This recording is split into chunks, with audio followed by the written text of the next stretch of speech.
Hello friends, మీరు ఎప్పుడైనా moong dal paneer బజ్జీని try చేశారా? నేను ఈ రోజు వీడియోలో వెరైటీగా పన్నీర్ బజ్జీని ఇలా చూపించిపోతున్నాను. ఇది ఆరోగ్యానికి చాలా వరకు మంచిది కూడా. ఇందులో ప్రోటీన్ ఎక్కువగా ఉంటుందండి. ఇది బ్రేక్ఫాస్ట్ కానీ లేదు టీ టైమ్ స్నాక్స్ కూడా అదిరిపోతుందండి. ఒక్క బజ్జీ తిందామంటే కడుపు నిండుగా ఉంటుంది. పిల్లల నుంచి పెద్దలు కూడా చాలా ఇష్టంగా తింటారండి. అయితే మనం ఇప్పుడు వీడియోలోకి వెళ్ళిపోదామా? ముందుగా ఒక కప్ అంతా పెసరపప్పుని ఇలా కడిగి శుభ్రంగా 3 గంటలు నానబెట్టుకున్నాను. ఆ తర్వాత మిక్సీ జార్లో వేసుకుంటున్నాను. ఇందులో 2 పచ్చిమిర్చి వేసుకొని 1 ఇంచు అల్లాన్ని వేసుకుంటున్నాను. ఇప్పుడు మొత్తాన్ని నేను గ్రైండ్ చేసుకుంటున్నాను. గ్రైండ్ చేసుకున్న తర్వాత ఒక బౌల్లో వేసుకుంటున్నానండి. చాలా సాఫ్ట్గా గ్రైండ్ చేసుకున్నాను. ఆ తర్వాత ఇందులోకి 2 టేబుల్ స్పూన్ అంతా శనగపిండి, అలాగే 2 టేబుల్ స్పూన్ అంతా బొంబాయి రవ్వ వేసుకుంటున్నాను. రుచికి సరిపడా ఉప్పు వేసుకొని 1/2 స్పూన్ అంతా పసుపు వేసుకుంటున్నాను. ఇప్పుడు 1 టీ స్పూన్ అంతా చిల్లీ ఫ్లాక్స్ వేసుకుంటున్నాను. కొంచెం కొత్తిమీర కూడా ఇలా వేసుకొని మొత్తం అన్నిటినీ ఇలా కలుపుకుంటున్నాను. ఈ పిండిలో మిక్స్ అయ్యే వరకు ఇలా కలుపుకుంటున్నాను. ఆ తర్వాత నేను 1/2 కప్ అంతా వాటర్ని యాడ్ చేసుకొని కలుపుకుంటున్నానండి. మీరు పిండి రుబ్బేటప్పుడు కూడా వాటర్ని యాడ్ చేసుకోవచ్చు. ఇప్పుడు మొత్తం మిక్స్ అయిపోయింది కదా. ఇలా ఉన్నప్పుడు ఇందులో నేను ఈనో వేసుకుంటున్నాను. ఈనో బదులుగా మీరు బేకింగ్ సోడా కూడా వేసుకొని యూస్ చేసుకోవచ్చు. ఈనో వేయంగానే పిండి చూసారా ఇలా పొంగింది కదా, ఇలా ఫ్లఫీగా ఉంది చూసారా, ఇలా ఉంటే మనకి సరిపోతుంది. ఇప్పుడు నేను పక్కన పెట్టుకున్న తర్వాత 2 టేబుల్ స్పూన్ల ఆయిల్ వేసుకొని అందులో 1 టీ స్పూన్ అంతా జీలకర్ర, 1 టీ స్పూన్ అంతా ధనియాలు వేసుకున్నాను. 2 పచ్చిమిర్చిని ఇలా కట్ చేసి వేసుకుంటున్నాను. ఆ తర్వాత అందులోకి 1 ఉల్లిపాయని చిన్న ముక్కలుగా కట్ చేసి వేసుకున్నాక 1 రెమ్మ కరివేపాకు వేసుకొని ఇలా ఫ్రై చేసుకుంటున్నాను. 1 నిమిషం వరకు మగ్గితే సరిపోతుందండి. ఉల్లిపాయ పచ్చివాసన పోయే వరకు ఇలాగ నేను ఫ్రై చేసుకున్నాక 1 క్యారెట్ని ఇలా కట్ చేసుకొని వేసుకుంటున్నాను. ఆ తర్వాత 1 క్యాప్సికమ్ కూడా ఇలా కట్ చేసి వేసుకున్నాను.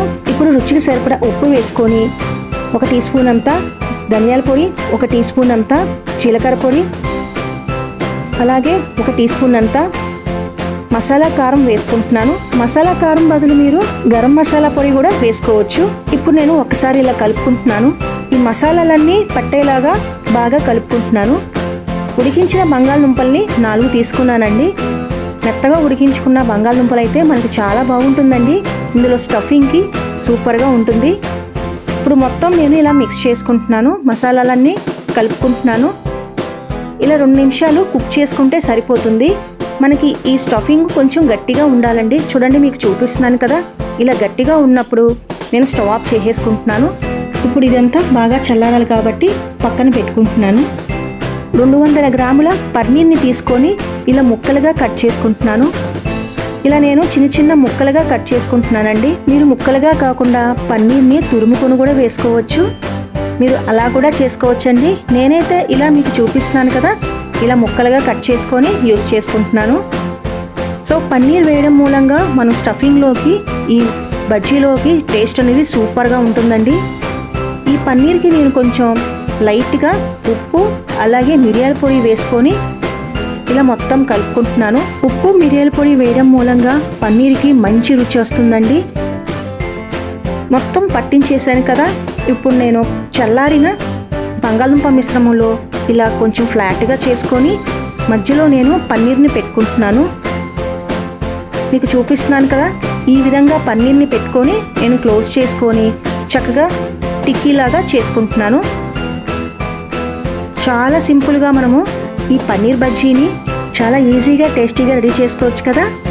సో ఇప్పుడు నేను ఇలా ఫ్లాట్గా చేసుకొని చూడండి, మీకు చూపిస్తున్నాను కదా, ఈ విధంగా నేను టిక్కీస్ని రెడీ చేసేసుకున్నాను. మొత్తం అన్నిటినీ నేను ఇలాగా రెడీ చేసుకొని ఒక ప్లేట్లో పెట్టుకున్నాను.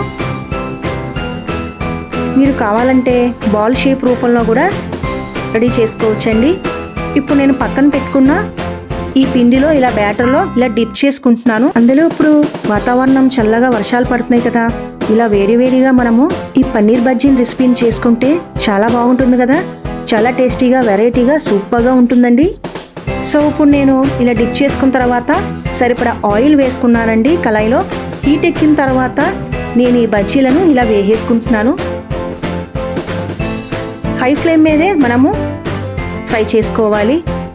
ఇప్పుడు నేను ఇలా బజ్జీలు వేసేసుకున్నాను కదా, ఇలా 1 నిమిషం వరకు వదిలేస్తున్నానండి. కదపకుండా ఇలా 1 నిమిషం వరకు ఇలా కుక్ చేసుకుంటున్నాను.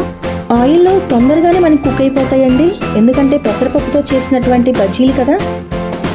శనగపిండి కంటే కూడా మనకి పెసరపప్పుతో చేసినటువంటి బజ్జీలు తొందరగానే మనకి కుక్ అయిపోతాయి. ఇప్పుడు నేను 1 నిమిషం తర్వాత మరొక వైపు తిప్పుకొని ఇలాగా ఫ్రై చేసుకుంటున్నాను. చూసారా, కలర్ అనేది చేంజ్ అయిపోయింది, గోల్డెన్ కలర్లో వచ్చేసింది కదా. సూపర్గా వచ్చాయి కదా మనకు పన్నీర్ బజ్జీలు అనేవి. ఇప్పుడు నేను తీసి ఒక ప్లేట్లో సర్వ్ చేసేసుకుంటున్నాను. చాలా ఈజీగా మనకి ఈ స్టఫింగ్తో కూడినటువంటి పెసరపప్పుతో పన్నీర్ బజ్జీలు ఎంత ప్రోటీనో తెలుసా. హై ప్రోటీన్తో కూడినటువంటి ఈ పన్నీర్ బజ్జీ రెసిపీని తప్పకుండా ట్రై చేస్తారు కదా ఫ్రెండ్స్. చివరిగా నేను కొత్తిమీరతో స్ప్రెడ్ చేసుకున్నాను. మీకు ఒకసారి కట్ చేసి చూపిస్తున్నాను చూడండి. లోపల స్టఫింగ్ అనేది మనకి ఎలా ఉందని చూడండి. పన్నీర్తో కూడినటువంటి ఈ మూంగ్ దాల్ బజ్జీని తప్పకుండా ట్రై చేస్తారు కదా. ఏదైనా టమాటో సాస్తో కానీ టమాటో చట్నీతో కానీ సర్వ్ చేసుకుంటే సూపర్గా ఉంటుందండి. అంతేనండి ఇవాళ వీడియో.